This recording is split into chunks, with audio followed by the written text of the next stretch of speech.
आपका प्रश्न है मौर्य प्रशासन के प्रमुख लक्षण या विशेषताएं लिखिए। मौर्य प्रशासन की प्रमुख विशेषताएं निम्नलिखित हैं, ऐसी आपको हेडिंग बना लेनी है। फिर आपको इस प्रश्न का उत्तर जो है 3 भागों में बांटना है। केंद्रीय शासन, आ हो गया आपका केंद्रीय शासन, बा है आपका प्रशासनिक शासन का विभाजन, और सा है आपका स्थानीय शासन। कैसे कैसे बांटना है? केंद्रीय शासन, फिर प्रशासनिक शासन का विभाजन और स्थानीय शासन। ठीक है, तो ऐसा अपन को बांट देना है। फिर इसका उत्तर कैसे लिखेंगे अपन? बहुत सरल तरीके से अपन इसका आंसर लिख सकते हैं, केंद्रीय शासन। केंद्रीय शासन में अपन को क्या लिखना है? नंबर 1 करके अपन लिखेंगे, मौर्य काल में सम्राट का पद सर्वोच्च होता था। नंबर 2, मौर्य प्रशासन में मंत्री परिषद प्रशासनिक कार्यों में सहायता करती थी। इसका उत्तर पता है कहां से आया है? आपने चंद्रगुप्त मौर्य के दरबार में चाणक्य मंत्री का नाम सुना होगा।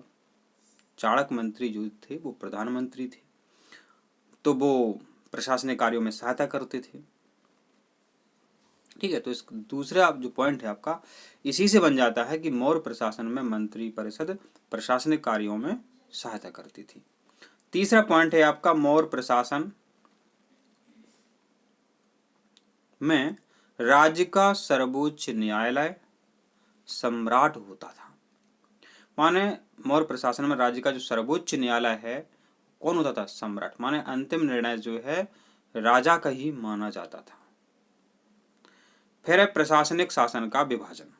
अब बहुत बड़ा साम्राज्य था तो शासन का विभाजन भी करना जरूरी है। जैसे कि अपना देश है, कितने राज्य हैं और कितने राज्यों के अंदर कितने कितने जिले हैं, पर तहसीलें हैं। ठीक है, तो पुराने जमाने में भी ऐसा होता था। तो क्या है आपका प्रशासनिक शासन का विभाजन? नंबर 1 लिखेंगे, विशाल साम्राज्य को सुविधा के लिए 5 चक्रों प्रांतों में बांटा गया था। जो विशाल साम्राज्य है उसको सुविधा के लिए 5 चक्रों अर्थात प्रांतों में बांटा गया था। वो 5 प्रांत कौन कौन से हैं वो अपन देखते हैं। अब एक है आपका कलिंग। कलिंग की राजधानी तोसली थी। दूसरा है उत्तरापथ, इसकी राजधानी तक्षशिला थी। तक्षशिला अपन कैसे याद रखेंगे? उत्तरापथ, उ से उत्तरापथ और ता से तक्षशिला, तो अपन याद रख सकते हैं कि उत्तरापथ की राजधानी तक्षशिला थी।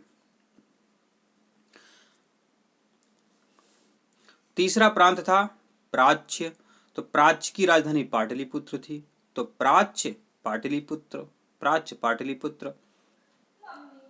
फिर आपका चौथा प्रांत था अवंती। सबको पता है, अवंती कहो या अवंतिका कहो, तो इसकी राजधानी उज्जैन थी। दक्षिणापथ, इसकी राजधानी सुवर्णगिरी थी। इसको कैसे याद रखें? आप सभी को पता है कि दक्षिण में श्रीलंका है, जिसको सोने की लंका भी कहते हैं।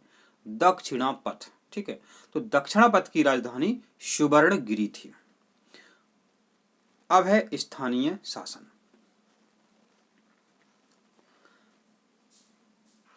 मेगास्थनीज की पुस्तक इंडिका के आधार पर मौर्यकालीन प्रशासन 2 भागों में विभाजित था। जो मेगास्थनीज आया था चीन से, जो यात्री आया था मेगास्थनीज, तो मेगास्थनीज ने पुस्तक लिखी थी इंडिका। तो इंडिका के आधार पर मौर्यकालीन प्रशासन 2 भागों में विभाजित था। कौन कौन था वो? नगर शासन। नगर शासन, इसमें 3 सदस्य होते थे। ग्राम शासन, शासन की सबसे छोटी इकाई ग्राम होती थी। 5 से 10 गांवों के लिए गोप नामक अधिकारी नियुक्त होता था। प्रत्येक गांव के शासन का संचालन ग्राम सभा करती थी, जिसका अधिकारी ग्रामिक कहलाता था। ग्राम सभा न्यायिक कार्य भी करती थी। ग्राम सभा न्यायिक कार्य भी करती थी। तो ये आपका ये प्रश्न जो है कंप्लीट हो चुका है।